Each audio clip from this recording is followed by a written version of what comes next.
हे hi hello नमस्कार guys, welcome back to my YouTube channel. तर नेहमीप्रमाणे त्या दिवशी मी मंचुरियन केली होती. नेक्स्ट मी इडलीची पण रेसिपी टाकली होती. तर म्हटलं चला आज संडे आहे, संडे स्पेशल नॉनव्हेजची काहीतरी रेसिपी करूया. त्यामुळे मी सुकट खायची इच्छा केली. सुकटची रेसिपी मी दाखवलेली आहे.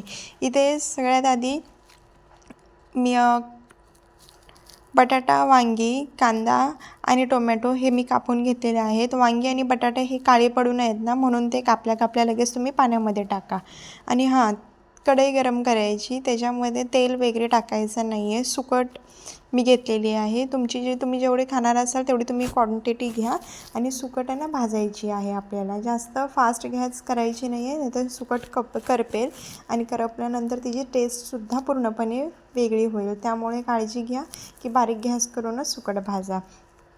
तर इथे मी सुकट भाजत होती आणि मी खाली टोमॅटो, कांदा आणि एका साईडला वांगी आणि बटाटा पण मी कापून ठेवलेला आहे. इथे मी थोडासा गॅस मोठा केलेला आहे, कारण खूप वेळ झाला होता मी बारीक गॅसवर भाजत होती. काही कलर पण चेंज येत नव्हता ना काही. मग इथे मी फ्लेम वाढवली आहे गॅसची आणि बघा थोडासा कलर चेंज होत चालला आहे सुकटीचा. तोंडी लावण्यासाठी आहे ना बटाटा वांगी टाकली ना तर खूप सुंदर लागते. सुकट तुम्हीसुद्धा नक्कीच ट्राय करा, केली नसेल तर इथे मी भाजून घेत होती आणि तांबूस कलर असा झालेला आहे. आणि सुकट तुम्ही नीट आधी निवडून घ्या, कारण त्याच्यामध्ये खडे वगैरे असतात, वेगळ्या मच्छीसुद्धा असतात. माझ्यासोबत म्हणजे हे सगळ्यांसोबतच होतं. तर इथे गरम झालेली आहे सुकट. मी आता ही काढून घेणार आहे. मी डायरेक्ट पाण्यामध्येच टाकणार आहे. वांगी आणि बटाटा ज्या पाण्यामध्ये होते ना त्याच पाण्यामध्ये मी हे टाकणार आहे. हे बघा असं टाकलेलं आहे. ॲक्च्युली माझं ते भांडं छोटं पडलं त्यामुळे. तर इथे मी हे सगळं भिजवून घेत होती, जेणेकरून कांदा टोमॅटो भाजेपर्यंत सुकट छान अशी भिजेल आणि जो काही वास असेल तो निघून जाईल. जी माती वगैरे लागली असेल तीही पाण्यासकट निघून जाईल. तर मी आता इथे कढई गरम करायला ठेवली होती. कढईमध्ये जेवढं तुम्हाला तेल लागेल तेवढं तुम्ही तेल टाकू शकता, क्वांटिटीनुसार. कमी किंवा जास्त अजिबात नको. तर इथे तेलात मी कांदा भाजला होता, भाजायला टाकलेला आहे. कांदा जास्त करपवायचा पण नाही आहे. थोडासा हा जो कांद्याचा आता व्हाईट कलर आहे ना तो थोडासा चेंज झाला ना पिंकमध्ये, ब्राऊन पण बोलणार नाही मी, पिंक शेड झाला ना, थोडा कांदा सॉफ्ट झाला तर लगेच टोमॅटो टाकायचा आहे. तर इथे कांदा मी आता भाजून घेते आणि कांदा पटकन भाजण्यासाठी, कांदा टोमॅटो भाजण्यासाठी आहे ना तुम्ही ह्याच्यामध्ये मीठ पण टाकू शकता, लवकर भाजून होतो. तर आता मी किती वाजता करत होती भाजी ही, 11:30-12 वाजता करत होती. भूक लागलेली तेव्हा. ॲक्च्युली काही प्लॅन नव्हतं करायचं, तर मी करत होती. तर इथे कांदा आपला अशा प्रकारे रंग थोडासा चेंज झालेला आहे, तुम्हाला दिसतच असेल. बघा खूप सुंदर लागत होती ही सुकट वांगी बटाट्याची रेसिपी. तुम्ही एकदाच नक्की ट्राय करा आणि नक्कीच मला कमेंट करून सांगा कशी झाली होती म्हणून. तर इथे आपला कांदा भाजून झालेला आहे. ह्याच्यामध्ये मी थोडंसं मीठ टाकलेलं आहे कांदा सॉफ्ट होण्यासाठी. आता इथे टमाटर टाकलेला आहे. स्वतःच्या हाताने स्वतःला शूट करावं लागतं ना, म्हणून प्रॉब्लेम होतो. सर्व एकटीलाच हँडल करावं लागतो. एकतर फोन पण सांभाळावा लागतो आणि गॅसकडे पण लक्ष द्यावं लागतं. नीट सगळं होतं आहे ना, काही जास्त कमी पडत नाही ना, काही कमी पडत नाही ना याकडे सुद्धा.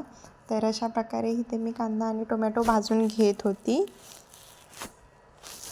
तर आता ते आपला अशा प्रकारे आता हा भाजतो आहे. स्लो गॅसवरच मी पण भाजते. तो दिसते आहे तुम्हाला. जास्त फास्ट केला तर करपतं आणि नंतर मग त्याची टेस्ट खूप वेगळी होऊन जाते, चवच राहत नाही. त्यामुळे थोडा लेट होईल, 10-15 मिनटं, पण टेस्ट बेटर राहील.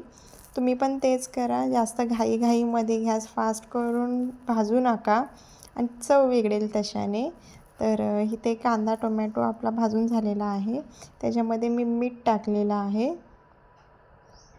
मीठ टाकते मी आता. तर आवडीनुसार कमी अधिक जास्त तुम्ही मीठ घेऊ शकता. इथे मीठ टाकायचं आहे सगळ्यात आधी. नंतर मी तिखट टाकलं आहे, धने पावडर टाकले आणि हळद टाकलेलं आहे. अशा 3 गोष्टी मी टाकल्यात आणि पुन्हा एकदा मी ही नीट हलवून घेणार आहे. मसाला सगळीकडे लागला पाहिजे असा.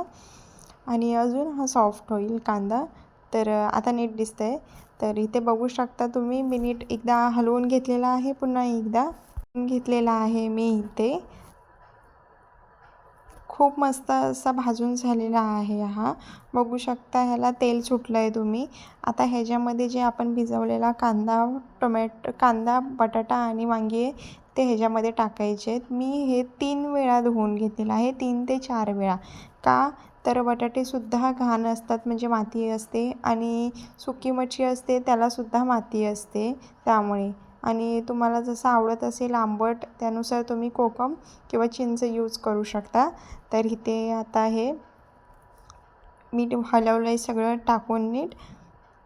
खूप जास्त झाली आहे आपल्याला दिसते आता. नंतर ही स्टॉक होतं ना जेव्हा पाणी, तेव्हा हे खूप कमी दिसेल. तर आता ह्याच्यामध्ये मी पाणी ॲड करते जेवढा आम्हाला रस्सा पाहिजे तेवढा. खूप सोपी आहे आणि खूप पटकन बनेल अशी ही रेसिपी आहे. तुम्ही हे नक्कीच ट्राय करा आणि नक्कीच कमेंट करून सांगा मला की कशी झाली आहे म्हणून. तर बघू शकता खूप सुंदर तरी आलेली होती. खूप म्हणजे खूप सुंदर. भातासोबत तरी इतकी सुंदर लागते. तर इथे फायनली रेडी होती रेसिपी. कशी झाली आहे नक्कीच कमेंट करून सांगा.